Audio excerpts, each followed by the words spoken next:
Olá pessoal, está no ar mais um TV Simpro. Estamos ao vivo pelo canal 12 da NET, pela página do Facebook do Simpro e também da TV Comunitária. E hoje vamos falar sobre a reforma da Previdência e os efeitos que essa reforma vai causar na vida dos professores e das pessoas com deficiência. Estamos aqui recebendo Carlos Maciel, que é o diretor do Simpro e conselheiro do Conselho das Pessoas com Deficiência. Também estamos recebendo José Roberto Santana, que é diretor da FETEC, que é a Federação dos Bancários do Estado de São Paulo. Ele também é coordenador do Coletivo dos Trabalhadores das Pessoas com Deficiência. Também estamos recebendo Jailson Caludo, que é professor da rede e também representante do coletivo da CUT aqui no DF. E só para contextualizar o assunto, hoje houve na Câmara dos Deputados uma audiência pública para discutir os prejuízos da reforma na vida das pessoas com deficiência. Tiveram pessoas com deficiência do Brasil inteiro, representantes de vários segmentos e também entidades que representam essa categoria. A reforma da Previdência está agora sendo discutida na CCJ. Parece que vão tirar 4 pontos para agradar o Centrão e seguir em frente para a votação o mais breve possível. Antes da gente falar sobre a reforma da Previdência, acho que vale a pena comentar sobre a extinção dos conselhos, essa MP recente que o governo publicou. Como é que vai ficar a questão, então, do Conselho das Pessoas com Deficiência, Zé Roberto? Então, Camila, quero agradecer o convite para poder estar aqui conversando com vocês, conversando aqui com todo o público aqui do DF. E assim, Camila, com essa nota, o governo federal extingue todos os conselhos que é feito por decreto. Nessa nota, ele coloca que ou os conselhos mudam, tem umas alterações aonde eles vão ser reduzidos e as reuniões não seriam mais todas presenciais, seriam virtual. Então, seria uma reunião presencial, daqui a 2 anos, ou daqui a 2 meses, uma virtual, aí daqui mais 2 meses, bimestral, a outra seria presencial. Então, estaria mais ou menos nesse sentido. E estaríamos perdendo muito, porque as pessoas com deficiências, temos muitos temas e temos muitos temas que estão atrasados por causa do governo anterior, que não subsidiou tantas as reuniões do CONAD. Então nós estamos defasados já. E sem contar que a primeira reunião do CONAD, que seria em fevereiro, não ocorreu. Tanto é que a ministra teve que se justificar por não ocorrer essa reunião. Sim. E como que vai ficar, quais serão os prejuízos que as pessoas com deficiência terão com a reforma da Previdência? Olha, Camila, boa pergunta, porque assim, muitas pessoas não estão se atentando a essa reforma, principalmente para as pessoas com deficiência.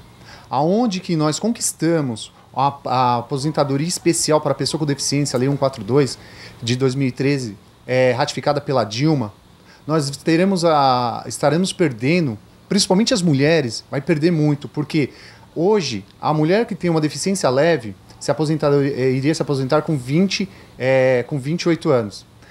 Com a reforma, Camila, ela passa a ter que se contribuir 35 anos. Muito a mais. Muito a mais.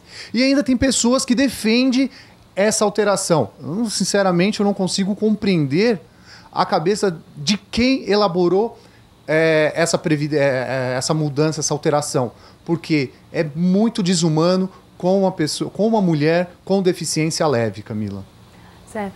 Em questão como sim para o Sindicato dos Professores, agora mudando um pouco para os professores, Carlos, o que essa reforma interfere na vida dos professores? A gente já sabe que ela é devassa para todos os setores, prejudica todo mundo. Mas em relação específica para os professores? Assim como o José Roberto já citou, né? Nos professores, a gente tem no grupo de professores, são uma categoria muito grande, a gente tem vários trabalhadores com deficiência. E eles têm esse mesmo direito da aposentadoria especial por ser pessoas com deficiência. E aí, com essa questão da reforma, acaba-se esse direito, né? E a gente tem também a questão de uma categoria que aproximadamente 80% dessa categoria é uma categoria de mulher, e nesse modelo de reforma de previdência, as mulheres são as mais prejudicadas. Tanto as mulheres com deficiência como as que também não têm, e aí os efeitos são nefastos, né? Fora isso, vai ter também um momento em que essa reforma vai aumentar a questão da contribuição, que hoje a contribuição é em torno de 11%, e com a reforma da Previdência passa a ser 14%. Então, a categoria que já tem sofrido com todas as perdas salariais vai perder também com a questão da reforma da Previdência. Vai doer no bolso. Fora isso, hoje as mulheres professoras têm aposentadoria especial por ser professora, e por ser mulher também tem um período menor para poder se aposentar. Sim. E com essa reforma da Previdência muda tudo isso. Então, vão ter que se aposentar com um período maior, vão ter que contribuir mais, e ainda a gente tem a discussão da integralidade, da paridade, que também são direitos que se perde com essa reforma. E o professor que está perto de se aposentar, o professor e a professora, mas ele ainda... o que vai mudar para ele? O que a gente tem colocado, os sindicatos dos professores têm apresentado para a categoria, é que essa reforma ela é danosa para todos os trabalhadores, inclusive para a categoria de professores. E a regra de transição é o que todos se preocupam e buscam saber. A gente costuma dizer que é uma regra que não trará grandes benefícios para a categoria.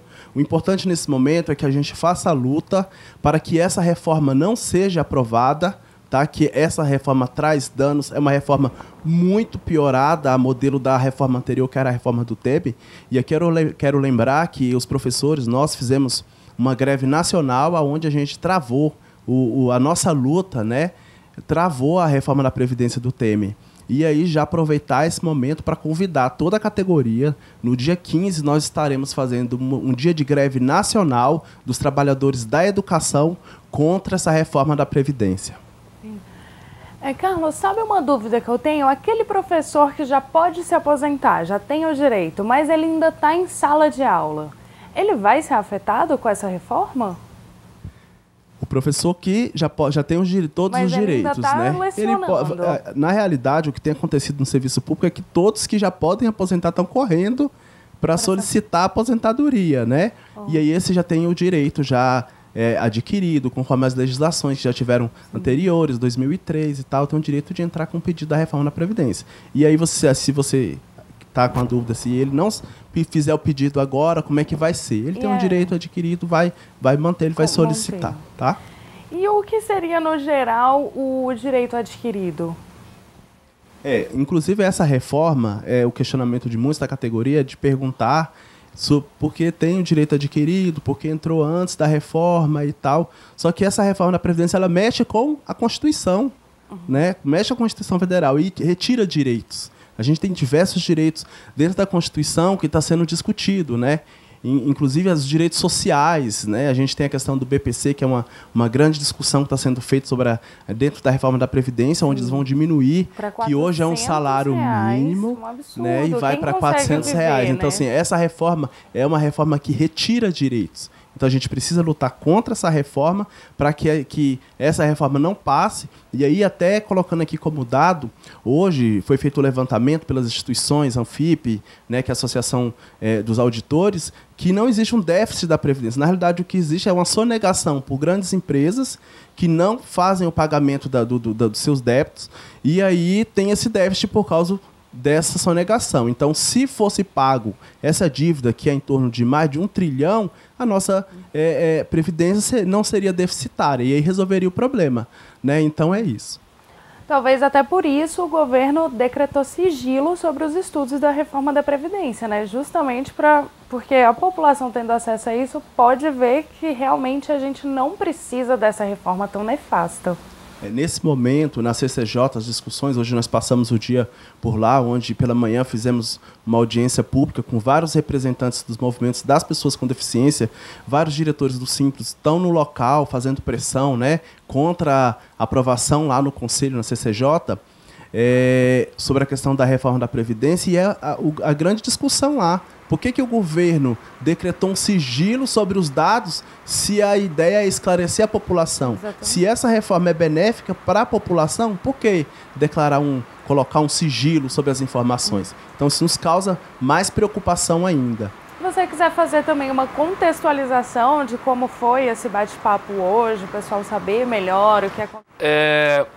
É muito importante a movimentação das pessoas com deficiência, porque não é só uma linha de pensamento, você prejudicado, não. É todo mundo, é o professor, é o atleta, é a família da pessoa com deficiência, está em risco tudo. Essa reforma, ela não tem como passar e nem pode passar, porque o estrago não tem nem proporções, é uma coisa de magnitude assim, de arrasar. Como é que uma pessoa sobrevive com R$400? Você sabe quanto que é o custo de uma pessoa com deficiência? O transporte, gasta remédio. Muito mais com remédio, alimentação, sempre na hora certa, adequada. Exato. E outra coisa, nós temos adaptações. Se você analisar quanto que custa uma adaptação para uma pessoa com deficiência no Brasil, é coisa assim. Vou dar um exemplo bem claro. A pessoa que quer comprar um carro, um exemplo, além do imposto ser alto, a pessoa não tem condições porque o salário dele não dá para ele sobreviver. E a reforma atinge muito a questão da qualidade de vida. A educação, a saúde, a questão do emprego, a desvalorização da pessoa com deficiência. Na realidade, não sei se a sociedade sabe, mas eu creio que não, a empregabilidade da pessoa com deficiência é a coisa mais difícil que tem. Hoje, para uma pessoa com deficiência conseguir um emprego, depende da deficiência. O Carlos mesmo, né, pode falar, o Zé também, a dificuldade que é de se arrumar um emprego. É em várias áreas. Como é que a pessoa com deficiência hoje, para ser inserida na sociedade, é muito complexo. É muito difícil. É verdade. E essa reforma achata cada vez mais a possibilidade dele crescer, dele se tornar uma pessoa totalmente presente na sociedade. Quer dizer, essa reforma, ele coloca a pessoa com deficiência na caixinha. Na caixinha. É um retrocesso. Tá? Temos um retrocesso muito grande. E essa reforma é a palavra-chave, é o retrocesso do trabalhador e da trabalhadora com deficiência. E isso nós estamos falando nas escolas, nos locais de serviço, nas associações, nos sindicatos, nas centrais. E hoje tivemos um exemplo muito interessante que a comunidade da pessoa com deficiência estava na plenária. Vários segmentos, várias associações. Então, foi um grande ganho hoje. Um grande ganho, né? E uma coisa interessante é a participação do sindicato. É muito importante para nós, pessoas com deficiência. O sindicato hoje é um grande parceiro, as centrais, né? E outra coisa interessante também são os cursos de formação. Hoje eu agradeço muito ao meu sindicato, à minha central, a CUT, por eu ter acesso à informação, acesso ao que é uma verdadeira política para a pessoa com deficiência. Isso só é possível através de uma educação, através de uma formação e através de quê? De integração e uma coletividade. Sem isso, não tem como uma pessoa com deficiência ter acesso aos seus direitos, à sua cidadania plena. E isso só acontece com o entrosamento do coletivo, da questão social que os sindicatos e as centrais fazem por nós, pessoas com deficiência. E aí, Jailson, comentar também com você então, que eu fiquei curiosa, como é que vai funcionar essa aposentadoria por invalidez? Olha, com essa reforma vai ficar bem complicado, né? A retirada de direitos, né? Quer dizer, a desvalorização desse trabalhador, né? Quer dizer, ele trabalhou 30 anos, aí quando aposenta, ele tem uma redução de 40%, o Carlos pode reforçar comigo aqui, mas o Zé, e quer dizer, me parece que no caso da pessoa com deficiência, o trabalhador com deficiência e a trabalhadora estão sendo punidos por trabalhar, por ter uma vida digna através do seu trabalho, através da conquista, né, da luta, e estamos sendo retalhados com essa reforma. Com certeza. E é verdade que ninguém, assim, todas as categorias, poucas pessoas vão conseguir se aposentar com 100% da contribuição? Olha, com essa reforma, é exatamente o que você está falando. Não vamos ter esse poder de ter o direito de se aposentar na sua plenitude, 100%. Né? Quer dizer, você vai trabalhar, trabalhar e trabalhar sem ter o prazer de ter a possibilidade de ter o seu salário na integralidade, né, Zé? Você pode, né, falar um pouco disso aí para nós também, né? Então, Camila, falar aqui pouco para vocês aqui um pouco a respeito dessa aposentadoria por invalidez, porque assim, Camila, se você é uma trabalhadora, por acaso você sofre um acidente e você tem menos de 15 anos de contribuição, você não está direito à aposentadoria pela reforma. Você teria que ir para o BPC. Como você também não tem mais de 70 anos, você vai receber R$400. Nossa, um absurdo, né? E aí, Camila, uma coisa que eu queria falar aqui rapidinho, não sei se vocês vão lembrar, quando teve a reforma trabalhista, qual foi o argumento utilizado para passar a reforma trabalhista? Era que teria mais emprego. Aí eu pergunto para vocês, que emprego, que qualidade? O Jair Scaludo acabou de dizer, são empregos sucateados. Aqueles empregos disponíveis para as pessoas com deficiência, não desmereceram, mas são aqueles empregos que os salários são os menores, são aqueles empregos aonde que ninguém quer ficar, em locais salubres ou em locais indevidos. E aí eles colocam as pessoas com deficiências, porque muitas pessoas com deficiência, pelo fato de querer ir para o mercado de trabalho e não poder ter o direito do BPC, porque muitas pessoas com deficiências não têm acesso ao BPC, Camila, porque o pai ou a família recebem um salário mínimo. O critério para ter o BPC é 1/4 de um salário, a renda per capita da família. Então, se na família tiver o pai ou a mãe, o irmão que ganhe mais do que um salário mínimo, essa pessoa com deficiência já não tem direito. A nada. A nada. Então ela se submete a qualquer emprego, qualquer viés para poder estar trabalhando, para poder estar contribuindo. Por isso que muita gente passa nos faróis, vê num farol uma pessoa com deficiência e fala, mas por que esse cara não está em casa recebendo um benefício? Por que não está? Porque eles não têm direito. Porque para ter o direito ao BPC é 1/4 de um salário mínimo. E além, Zé, tem mais um detalhe. Não porque tem emprego para pessoas com deficiência, não. Dependendo do grau da deficiência, né, Zé e Ricardo, não ia empregar para ele. Você sabia que para o cego é difícil, ele não consegue? Para o cadeirante também, dependendo da função, também não consegue. Então, e outra coisa, tem mais agravante, quem tem uma deficiência intelectual leve, moderada, não consegue. Por mais que tenha lei para empregar aquele cidadão, aquela cidadã, não consegue emprego por causa do preconceito. E tem mais um detalhe. Eles preferem pagar um salário, fica em casa. Eu dou um salário para você ficar em casa. Aí consta na empresa que ele está trabalhando. Mas na realidade não é isso que acontece. E é gravíssimo isso. Então, não é qualquer cidadão ou cidadã com deficiência que está trabalhando. Os mais prejudicados são os companheiros com deficiência intelectual, visual. O físico, no caso que tem uma certa mobilidade, ele consegue um acesso. E ainda tem um grande problema, o problema da questão da educação. Nem muitos conseguem ter o ensino fundamental ou ensino médio, porque a dificuldade, principalmente a dificuldade de essa pessoa frequentar a escola, por várias situações, a mobilidade, nós temos um problema sério de mobilidade. Pode falar. Dentro do que o Jailson falou, fazer discussão sobre a questão da acessibilidade. Uma das primeiras pautas que você falou da nossa luta aí foi a construção de novas escolas. E aqui no DF, a gente tem um grande problema. Falta escola e falta escolas acessíveis para pessoas com deficiência, para trabalhadores. Quantas escolas acessíveis tem no DF?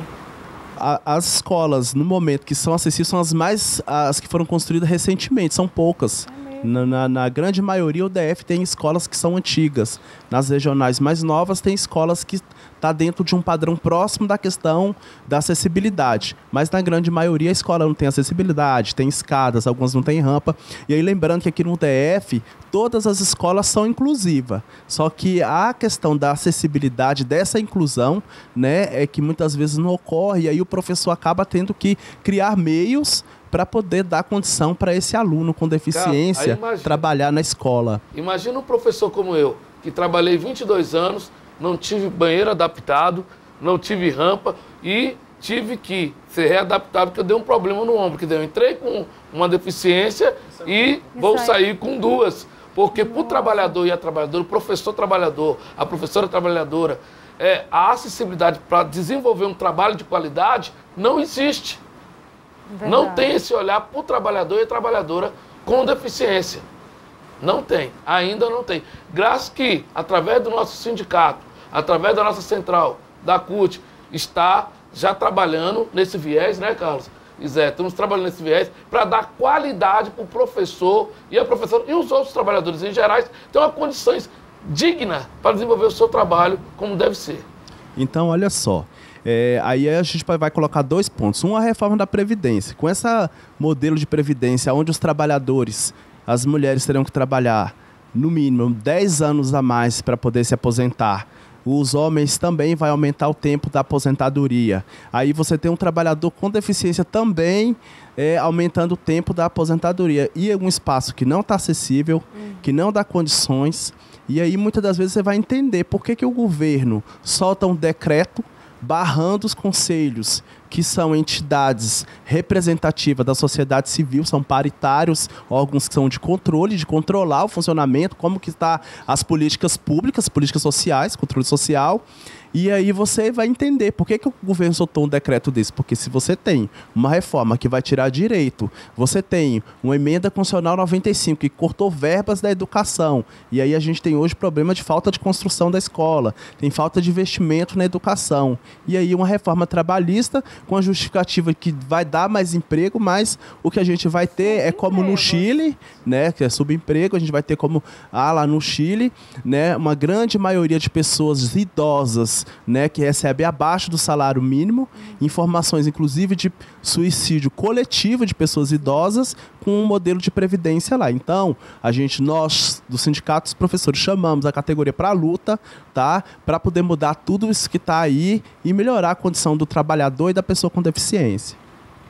Sim, dando mais um informe, o plano de saúde, a comissão de negociação do Simpro se reuniu na tarde da terça-feira passada, dia 16, com o presidente do Instituto de Assistência à Saúde dos Servidores do DF, o Ricardo Pérez, e sua equipe para elaborar uma proposta de plano de saúde para os servidores. Zé Carlos, você gostaria também de falar mais alguma coisa? Não, o Caludo e o Carlos colocou positivamente o que, mas eu gostaria só de dizer mais uma coisinha só para vocês. Nós temos que ficar bem atentos, porque essa reforma, essa deforma da Previdência, ela quer fazer uma alteração da reforma para onde que eles possam fazer governamental, onde ele possa fazer a votação simples. Se passar esse item, acabou a Previdência, porque aí eles vão fazer do que eles quiserem, porque a votação simples eles têm maioria. Eles ainda não têm 2/3 da Casa Civil ainda. Certo. Então, por isso que a gente tem que ir para a luta, né? Vai ser dia 15. Chama o pessoal de novo. Então, mais uma vez, aproveitar aqui a oportunidade na TV Simpro, chamar todos os professores que estão nesse momento e que virão a assistir essa apresentação nossa aqui para um dia de luta contra a reforma da Previdência, que vai ser o dia de greve nacional dos trabalhadores da educação. E nós, do Sindicato dos Professores, estaremos chamando toda a categoria para juntos fazermos coro e colocar o bloco na rua, que essa será a única forma de travar todas essas questões, essa reforma, essas coisas que trazem malefícios para a categoria. Sim. Jailson, nosso tempo está terminando. Você gostaria de deixar mais um recado para o pessoal que está nos assistindo? O recado que eu tenho que dar é chamar os nossos companheiros e companheiras, professores PCD, orientadores, readaptados. Vamos para a luta. Ficar sentado em casa não adianta. É ir para a luta junto com o nosso sindicato, junto com a nossa central. Esse é o grande recado. Pessoal, agradeço a participação de vocês aqui no programa. Vocês que estão nos assistindo também agradeço. E até a próxima edição do Simpro. Continuem na tela da TV Comunitária. Muito obrigada.